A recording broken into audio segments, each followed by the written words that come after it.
ஜெய ஜெய சங்கர ஹர ஹர சங்கர மகாபிரிவா சரணம். அனைவருக்குமே வணக்கம். அதாவது காலை மாலை என பூஜை அறையில் நாம் இரு வேளையிலுமே விளக்கேற்றுவது மிகவும் ஒரு நல்லதுங்க.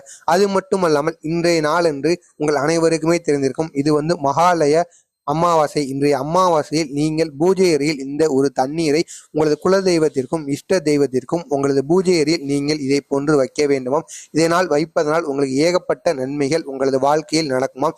ஏன் உங்களது வாழ்க்கையில் இதுவரை நடக்கவே நடக்காது என்று நினைத்த காரியங்களும் நீங்கள் நினைத்ததும் அப்படியே நடக்குமாம். அது மட்டுமல்லாமல் கஷ்டங்களும் தீர்ந்து உங்களது தலையெழுத்தை மாறுவதற்கு அதிகப்படியான வாய்ப்புகள் இருக்கிறதாம். மறக்காமல் இந்த ஒரு செயலை இன்றே செய்ய ஆரம்பித்து விடுங்கள்.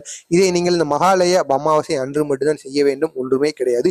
நீங்கள் தினசரியோ அல்லது வாரத்திற்கு ஒரு முறை என ஏதாவது ஒரு நாளை நீங்கள் குறிப்பிட்டு வைத்துக் கொள்ளுங்கள். அன்றைய நாளன்று மறக்காமல் இந்த ஒரு செயலையும் செய்ய வரலாம். அல்லது தினசரி உங்களுக்கு இந்த பொருட்கள் கிடைக்கும் என்றாலும் சரி, அதையும் நீங்கள் தினசரி சேர்த்து வரலாமாங்க. அது என்னென்ன பொருட்கள் உங்களது பூஜை அறையில் நீங்கள் அனைவருமே, அதாவது ஒரு செம்பிலோ அல்லது ஒரு கிளாஸிலோ உங்களது பூஜை அறையில் எப்பொழுதுமே தண்ணீரானது வைத்திருப்பீர்கள். இப்படி நீங்கள் வைத்திருக்க வேண்டும். இதுவரை நீங்கள் உங்களது பூஜை அறையில் இது போன்ற தண்ணீரை வைத்தது இல்லை என்றால் நீங்கள் பூஜை அறையில் கட்டாயமாக இதை போன்று நீங்கள் வைக்க வேண்டுமாம். பெரியவா அவர்கள் கூறியிருக்கிறார்கள். இது மட்டுமல்லாமல் பெரியவா பற்றிய அனைத்து செய்திகளும் அவரை பற்றிய மகிமைகளும் தொடர்ந்து உங்களுக்கு வந்து கொண்டே இருக்க மறக்காம நம்ம சேனலை சப்ஸ்கிரைப் பண்ணி கொள்ளுங்கள். அதாவது உங்களது வீட்டு பூஜை அறையில் செம்பு இருக்கும் அல்லவா, அதில் யாருமே பயன்படுத்தாத, அதாவது எச்சிப்படாத தண்ணீரை நீங்கள் அந்த செம்பில் வைத்துக் கொள்ள வேண்டும். அதனுடன் நீங்கள் இந்த பொருட்களை எல்லாம் சேர்ப்பதனால் உங்களது வீட்டில் இருக்கக்கூடிய கஷ்டங்கள், குடும்பத்தில் இருக்கும் மன குழப்பங்கள் என அனைத்து விதமான காரியங்களுக்கும் உங்களுக்கு தெளிவு கிடைக்கும் என்று பெரியவா அவர்கள் கூறியிருக்கிறார்கள். அதுதான் நாம் தற்பொழுது உங்களுக்கு சொல்ல போகிறேன்.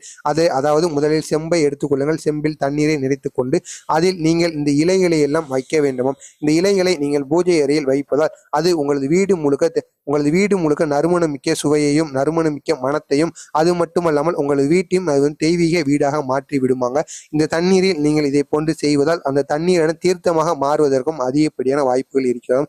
முதலாவதாக தண்ணீர், அதில் சிறிதளவு பன்னீர் இருந்தால் அதையும் சேர்த்து கொள்ள வேண்டுமாம். சேர்த்துவிட்டு அதில் மஞ்சள், வசம்பு, ஏலக்காய், அது மட்டும் அல்லாமல் பச்சை கற்பூரம், துளசி இலை, வன்னி இலை போன்ற, நெல்லிக்காய் இலை போன்ற நறுமணமிக்க இலைகளை இதனுடன் நீங்கள் சேர்த்து கொள்ள வேண்டும். இந்த இலைகளும் அது மட்டுமல்லாமல் சில பொருட்களையும் இதனுடன் சேர்த்து உங்களது வீட்டு பூஜையில் நீங்கள் வடகிழக்கு மூலையில் வைத்தால் பணமானது உங்களது வீடு தேடி வருமாங்க. உங்களது வீட்டு பூஜையில் தினசரி இதை நீங்கள் வைத்துக் கொள்ள வேண்டும். வாரம் ஒரு முறை என இந்த தண்ணீரை நீங்கள் மாற்றிக்கொள்ள வேண்டும். முடிந்தவரை இந்த தண்ணீரை உங்களது வீட்டிற்கு நீங்கள் பயன்படுத்திக் கொள்ளலாமா. இல்லைனால் ஓடுகின்ற நீரிலோ வேறு ஏதாவது இடத்திலோ ஆட்கள் நடமாட்டம் இல்லாத இடத்தில் நீங்கள் இந்த தண்ணீரை வாரம் ஒரு முறை கொட்டி இதை நீங்கள் தொடர்ந்து செய்து வர வேண்டும். இதனால் உங்களது வாழ்க்கையில் ஏகப்பட்ட நன்மைகள் நடப்பதற்கு அதிகப்படியான வாய்ப்புகள் இருக்கிறதாம். மறக்காமல் இந்த ஒரு செயலை மட்டும் உங்களது பூஜை அறையில் செய்து வாருங்கள். உங்களுக்கு இருக்கக்கூடிய எப்பேற்பட்ட பிரச்சனைகளும் தீர்ந்து விடுவதற்கு அதிகப்படியான வாய்ப்புகள் இருக்கிறதாம். மறக்காம நம்ம சேனலை சப்ஸ்கிரைப் பண்ணிக்கோங்க. முடிந்தவரை இதை ஷேர் செய்து அவர்களையும் இதை செய்து வர சொல்லுங்கள்.